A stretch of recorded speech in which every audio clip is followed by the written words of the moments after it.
Pronti? 1, 2, 3.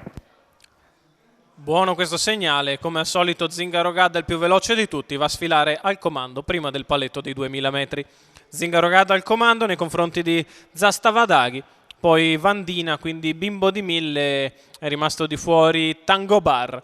In terza ruota Urbe del Rongo, quindi ancora Plitvice Daghi. E i primi 200 metri se ne vanno in 15,5, con Zingaro Gadda che mena danza. Plitvice, Zastavadaghi in seconda posizione, avanti a Vandina, quindi Bimbo di 1000, di fuori Urbe del Ronco. La seconda pariglia la va a fare Bluff dei Greppi, che muove addirittura in terza ruota mentre c'è la rottura di Bimbo di 1000.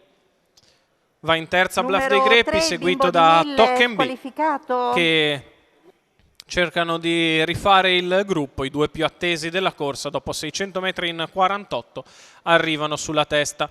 Bluff dei Greppi di fuori, Token B che insiste in terza ruota, Zingaro Gadda che non ha intenzione di farsi prendere sul tempo e accelera. Intanto Token B riesce a scendere allo scoperto avanti a Bluff dei Greppi, dopo mezzo miglio che se ne va in 1,2,5. Zingaro Gadda al comando, Token B di fuori, Zastavadaghi lungo la corda, Bluff dei Greppi in seconda pariglia, quando il chilometro se ne va in 1,17.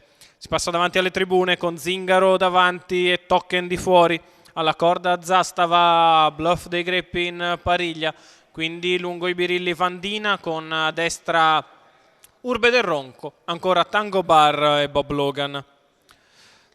Si va sulla curva di destra per l'ultima volta con Zingaro Gadda che continua all'avanguardia, Zastavadaghi sempre seconda alla corda, Token B di fuori, Bluff dei Greppi in pariglia. Sembrano questi quattro i protagonisti della corsa. Una frazione in 15,2 per la piegata, allunga Zingaro Gadda, cede Token B dopo percorso oneroso, prova a mettersi sulle gambe Bluff dei Greppi, il miglio passato dalla testa in 2,1,5. Zingaro Gadda che è in fuga da Bluff dei Greppi che cerca di scavalcare Zastavadaghi, poi ancora Token B, Urbe del Ronco e Tango Bar, galoppa Bluff dei Greppi e allora Zingaro Gadda, 200 metri dalla conclusione, ha tutto sotto controllo, 20 metri sul primo rivale che è Zastavadaghi. Zingaro Gadda che spazia a piacimento in una corsa in cui è andato al comando da 20 metri. Zingaro Gadda che vince facile con Thomas Manfredini, al secondo è Zastavadaghi, mentre per il terzo posto Token B arriva in linea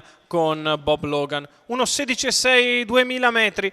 Il successo di Zingaro Gadda, Thomas Manfredini, Alessandro Raspante, i colori della scuderia Fior di Loto. Riapprezziamo nelle immagini il vincitore che fa tutto facile e nel finale può controllare il Sauro di Thomas Manfredini che vince in coast to coast nei confronti di Zastavadaghi, mentre andiamo a rivedere per il terzo posto con Bluff dei Greppi che ha sbagliato sull'ultima curva.